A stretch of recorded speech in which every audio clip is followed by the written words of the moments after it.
ঠাঁই হবে জার্মানি, নিশ্চিহ্ন হবে ইউরোপ। রাশিয়ার হুঙ্কারে শুরু তৃতীয় বিশ্বযুদ্ধ।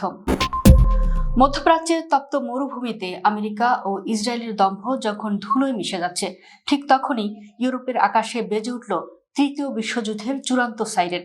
ইউক্রেনকে ঢাল বানিয়ে পশ্চিমা বিশ্ব যে দাদাগিরি আর প্রক্সি যুদ্ধ চালিয়ে আসছিল, এবার তার কফিনে শেষ পেরেকটি ঠুকে দিল ক্রেমলিন। রাশিয়ার সাথে সরাসরি যুদ্ধে জড়ালে মানচিত্র থেকে চিরতরে মুছে যাবে ইউরোপীয় সভ্যতা।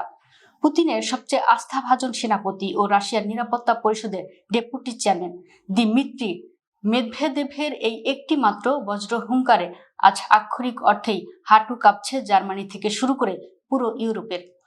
আন্তর্জাতিক সংবাদ মাধ্যম রাশিয়া টুডেতে প্রকাশিত এক বিস্ফোরক প্রবন্ধে জার্মানির সাময়িকীকরণ নিয়ে এই হারহিম করা আলটিমেটাম দিয়েছেন মেদভেদেভ। তিনি জার্মান অভিজাতদের সরাসরি আঙুল তুলে সতর্ক করে বলেছেন, রাশিয়ার সাথে সংঘাত শুরু হলে সবচেয়ে চরম পরিণতি ভোগ করতে হবে বার্লিনকে।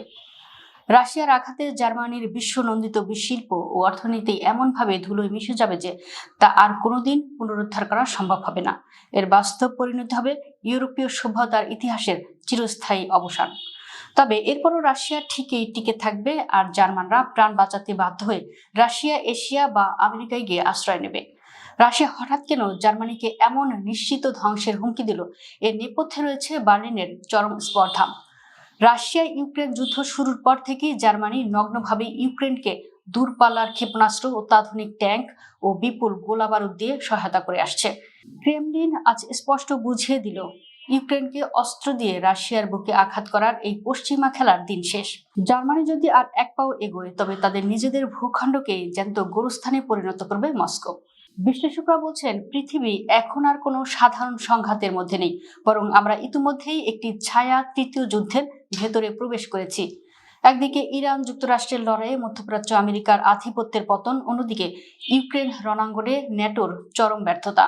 ইতিহাস সাক্ষী, যখনই পুরনো বিশ্ব ব্যবস্থা ভেঙে নতুন বিশ্ব ব্যবস্থার উদয় হয়, তখনই পরাশক্তিদের পতন ঘটে অত্যন্ত রক্তক্ষয়ী সংঘাতের মধ্য দিয়ে। আজ রাশিয়া ও ইরান মিলে পশ্চিমা বিশ্বের সেই পুরনো মোড়লগিরি ভেঙে চুরমার করে দিচ্ছে।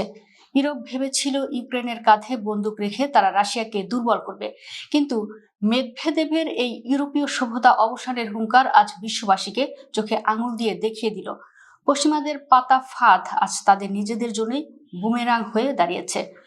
সংঘাত পরিহার করে ইউরোপ যদি এখনই মাথা নত না করে, তবে আগামী কয়েক মাসের মধ্যেই জার্মানির শিল্পাঞ্চলগুলো হয়তো পরিণত হবে কেবলই তেজস্ক্রিয় ছাইয়ের স্তূপে।